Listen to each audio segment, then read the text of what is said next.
warahmatullahi wabarakatuh. Halo semuanya, perkenalkan nama saya Siti Fatimah dari kelas 2C PGRI, mahasiswi semester 2 di Institut Agama Islam Negeri Pontianak, Prodi Pendidikan Guru Madrasah Ibtidaiyah, Fakultas Tarbiyah dan Ilmu Pengetahuan.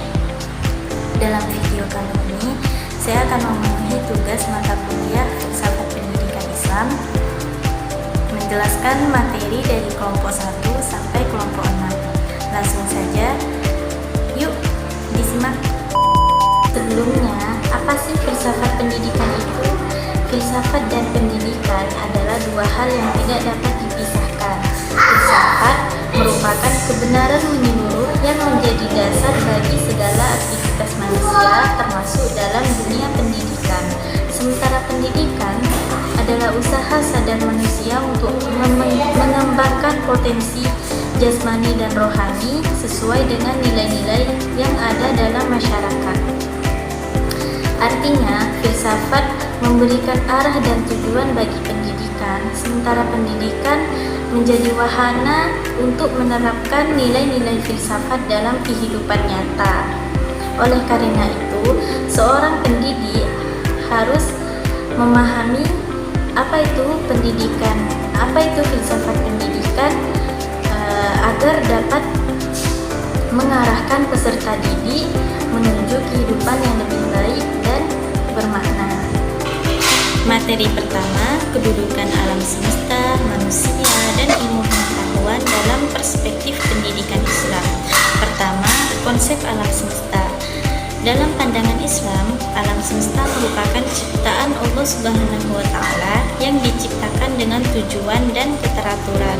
Alam merupakan ayat-ayat kauniyah yang menjadi objek pengamatan manusia, dan kedudukan alam dalam ilmu pengetahuan adalah sebagai sumber inspirasi dan objek kajian. Kedua, konsep manusia. Manusia dalam Islam adalah makhluk yang memiliki potensi akal, ruh, dan jasad serta dibekali kemampuan untuk berpikir dan menalar. Jadi, kedudukan manusia adalah sebagai subjek dalam ilmu pengetahuan karena manusia mengamati, menalar, dan menyusun pengetahuan. Ketiga, konsep ilmu pengetahuan. Ilmu pengetahuan dalam Islam merupakan cahaya yang membimbing manusia menuju kebenaran dan mendekatkan diri kepada Allah Subhanahu wa Ta'ala. Ilmu bukan cuma bersifat duniawi tetapi juga ukhrawi.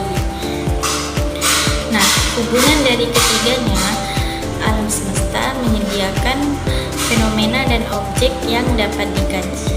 Manusia sebagai makhluk yang berakal diberi tugas untuk meneliti dan memahami alam semesta tersebut.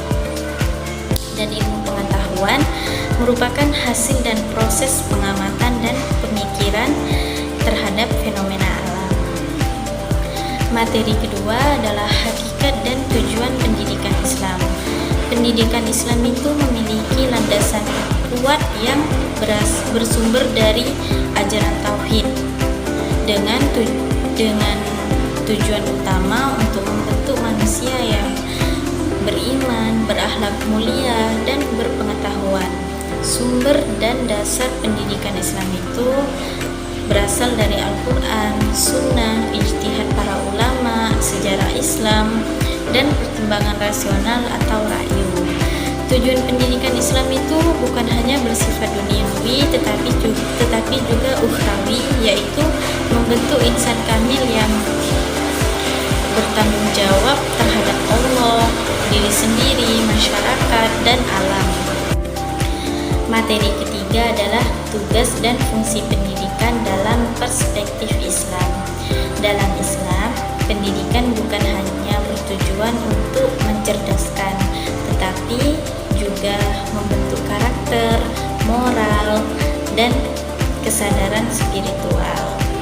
Pertama adalah komponen-komponen pendidikan dalam lingkungan keluarga, sekolah, dan masyarakat. Pertama, pendidik itu harus memiliki sikap adil. Yang kedua, percaya dan menyukai anak didiknya. Yang ketiga, sabar dan rela berkorban. Yang keempat, berwibawa. Yang kelima, memiliki sikap baik kepada orang lain, dan juga orangnya penggembira. Nah, selanjutnya fungsi pendidikan. Fungsi pendidikan dalam Islam yang pertama adalah melatih kemampuan akademis. Yang kedua, melatih mental, fisik, dan disiplin. Yang ketiga, melatih tanggung jawab. Yang keempat, mengembangkan diri dan kreativitas. Yang kelima, membangun jiwa sosial dan juga membentuk identitas diri. Pendidikan bertujuan untuk memelihara kehidupan manusia.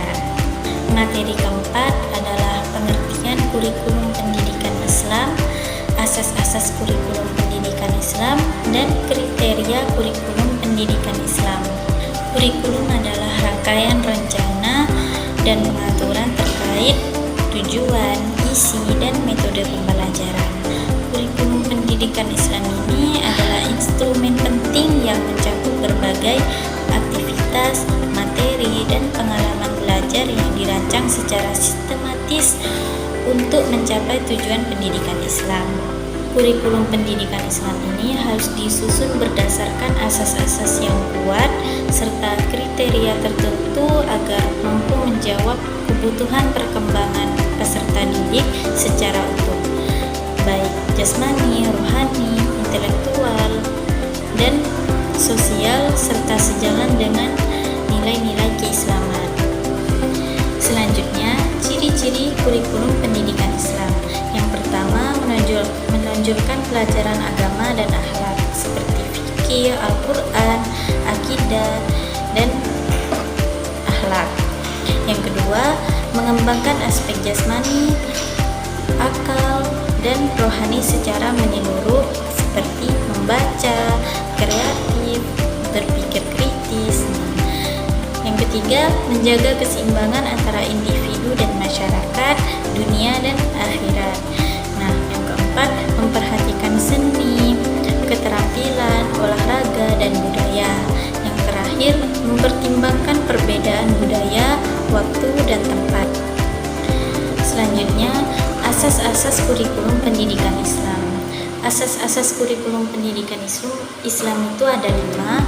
Yang pertama, asas teologis, yang kedua asas filosofis, yang ketiga asas psikologis, yang keempat asas sosial, dan yang terakhir asas ilmu pengetahuan dan teknologi atau IPTEK. Asas teologis itu berlandaskan Al-Quran, hadis Nabi, dan juga ijtihad para ulama. Yang kedua, asas filosofis itu menggali hakikat dan kebenaran mendalam sebagai dasar berpikir. Yang ketiga ada asas psikologis, itu memahami karakter peserta didik secara psikologis ataupun secara fisik. Nah, yang keempat asas sosial yang menyesuaikan dengan budaya, nilai, dan norma masyarakat Islam. Yang terakhir, asas ilmu pengetahuan dan teknologi, mengakomodasi perkembangan IPTEK dalam pendidikan Islam. Selanjutnya, kriteria kurikulum pendidikan Islam. Yang pertama, selaras dengan fitrah manusia, artinya bisa dipahami oleh sesama manusia. Yang kedua, mengarahkan pada tujuan akhir pendidikan Islam, ikhlas, taat ibadah, dan lain-lain. Yang kedua, mempertimbangkan perkembangan usia dan karakteristik peserta didik. Yang keempat, tidak bertentangan dengan kehidupan Islami. Yang kelima, realistis, fleksibel, edukatif, dan aplikatif dalam kehidupan masyarakat. Materi kelima adalah pendidikan dan hakikat alat-alat pendidikan serta hakikat evaluasi pendidikan. Pendidikan merupakan proses yang kompleks dan menyeluruh, tidak hanya berfokus pada penyampaian pengetahuan, tetapi juga pembentukan karakter dan kompetensi peserta didik.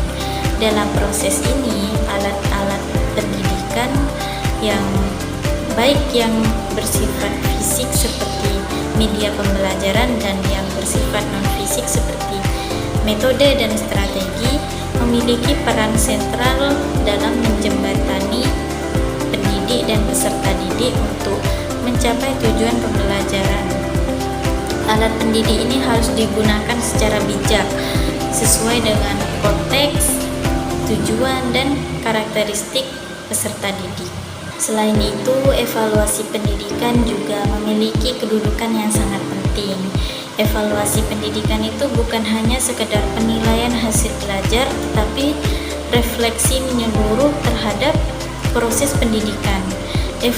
Evaluasi yang tepat itu mampu memberi masukan konstruktif bagi perbaikan metode pengajaran dan strategi pendidikan. Dengan demikian, alat pendidikan dan evaluasi itu merupakan dua komponen yang saling mendukung dalam menciptakan pendidikan yang holistik dan bermakna. Materi keenam adalah hakikat pendidik dan peserta didik dalam perspektif filsafat pendidikan Islam. Pendidik dipandang sebagai sosok yang bertanggung jawab membimbing peserta didik secara menyeluruh, mencakup aspek jasmani, rohani, sesuai dengan nilai-nilai keislaman. Sementara peserta didik adalah individu yang memiliki potensi yang perlu dikembangkan melalui proses pendidikan.